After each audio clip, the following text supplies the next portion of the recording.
पाठ 3 golden girl Hima Das. पाठ प्रवेश। दृढ़ संकल्प सहित संघर्ष मुश्किल से मुश्किल लक्ष्य को आसान बना देता है। विपरीत से विपरीत परिस्थितियां भी अनुकूल हो जाती हैं। इसका जीता जागता उदाहरण हिमा दास है। उन्होंने अपने बचपन से संघर्षों से दोस्ती कर ली थी। फलस्वरूप आज वे विश्व मंच पर अपनी पहचान बनाने में सफल हुई हैं। समाचार पत्र की सुर्खियां पढ़ते पढ़ते सुधा की आंखें ठहर गईं। पहली भारतीय महिला गोल्डन गर्ल हिमा दास ने IAAF विश्व अंडर 20 एथलेटिक्स चैंपियनशिप में प्रथम स्थान प्राप्त किया। तभी अखबार पर धम्म से गिरी रमन की फुटबॉल। अरे रमन, ये क्या, मैदान में जाकर खेलो। सॉरी दीदी, आपसे एक बात पूछनी है। क्षमा मांगते हुए रमन समीप आ गया। दीदी, रीबॉक शूज ने जूतों पर हिमा दास क्यों लिखा है? क्या ये जूते हिमा दास की तरह तेज दौड़ेंगे? सुधा दीदी गर्व से देखते हुए बोली, हाँ, जरूर दौड़ेंगे। शक क्यों है? विश्वास रखो। एक बात समझ लो रमन, छाता बारिश को नहीं रोक सकता, पर उसके नीचे खड़े होकर हम खुद को बारिश से बचा जरूर सकते हैं। मैं आपका मतलब नहीं समझा दीदी। देखो भाई, समझने की बात ये है कि लगन और विश्वास हमें न केवल सफलता दिलाते हैं, बल्कि चुनौतियों से जूझने की ताकत भी देती हैं। आप पहेलियां बहुत सुनाती हैं। आपकी पहेलियां मुझे समझ में नहीं आती और ना ही मैं समझना चाहता हूँ। फिलहाल मुझे आपसे हिमा दास के जीवन से जुड़ी महत्वपूर्ण बातें सुननी है। ठीक है, ध्यान से सुनो, मैं तुम्हें सुनाती हूँ हिमा दास की सच्ची जीती जागती कहानी।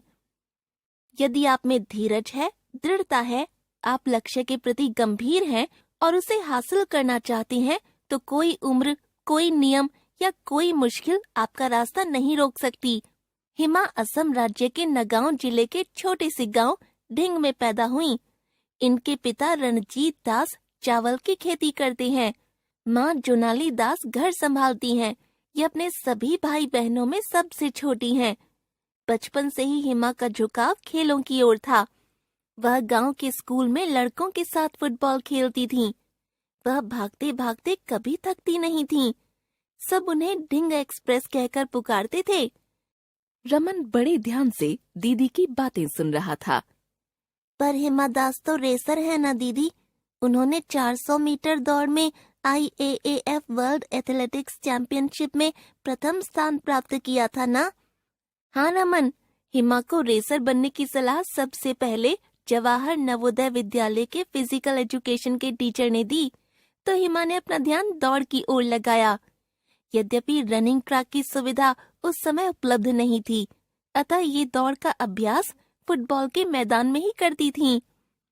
हिमा ने 2017 में युवा कल्याण निदेशालय की ओर से आयोजित अंतर जिला प्रतियोगिता में भाग लिया। इस प्रतिस्पर्धा में इन्होंने 100 मीटर और 200 मीटर की दौड़ में प्रथम स्थान हासिल किया, जबकि उनके जूते दौड़ के लिए उपयुक्त नहीं थे। यहीं पर निपुण दास कोच ने हिमा की दौड़ को देखा। बाद में उनकी दौड़ के बारे में उनके शब्द कुछ इस प्रकार थे, वह हवा की तरह दौड़ रही थीं। अपने संपूर्ण जीवन में मैंने उतनी कम उम्र में ऐसी प्रतिभा नहीं देखी। निपुण दास ने हिमा के पिता से इन्हें ट्रेनिंग देने के लिए गुवाहाटी ले जाने की अनुमति मांगी। पहले पिता इतनी दूर भेजने के लिए राजी नहीं थे, पर इन्होंने आश्वस्त किया कि हिमा के पास एथलेटिक्स का सुनहरा भविष्य है। परिणाम स्वरूप पिता ने अनुमति दे दी। हिमा का परिवार काफी गरीब था, इसलिए ट्रेनिंग का खर्चा उनके कोच द्वारा ही उठाया गया। रमन बोला, दीदी, हिमा जी के कोच कितने अच्छे हैं। हाँ रमन, अच्छा गुरु मिल जाए तो जिंदगी बदल जाती है। प्रारंभ में हिमा ने 200 मीटर रेस के लिए तैयारी की। जैसे जैसे स्टेमिना बढ़ता गया, 400 मीटर के ट्रैक पर दौड़ना शुरू किया। इस प्रकार शुरू हुई हिमा जी की जीत की यात्रा। 2018 में हिमा ने बैंकॉक में एशियाई युवा चैंपियनशिप की 200 मीटर की रेस में 7वां स्थान प्राप्त किया।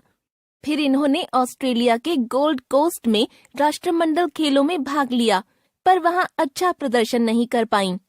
400 मीटर के फाइनल में 6ठे स्थान पर रहीं। किंतु 2018 में IAAF वर्ल्ड U20 में 400 मीटर को रेस 51.46 सेकंड में पूरी करके प्रथम स्थान प्राप्त किया और स्वर्ण पदक जीता। 2019 में हिमा ने एक महीने में 5 गोल्ड मेडल जीतकर इतिहास रच दिया। इन्होंने 2 जुलाई 2019 से लेकर 22 जुलाई 2019 तक यूरोप में होने वाली विविध प्रतियोगिताओं में 5 स्वर्ण पदक जीते। हिमा दास के गोल्ड जीतने के बाद प्रधानमंत्री नरेंद्र मोदी और देश के राष्ट्रपति कोविंद जी सहित कई राजनेताओं ने उन्हें बधाई संदेश दिए। सच में दीदी, हिमा दास तो भारत की सुपर वुमेन है। हाँ, बिल्कुल। हम तो आशा करते हैं आने वाले समय में हिमा दास कई और रिकॉर्ड बनाएं। हिमा के संघर्ष लोगों को प्रेरित करें।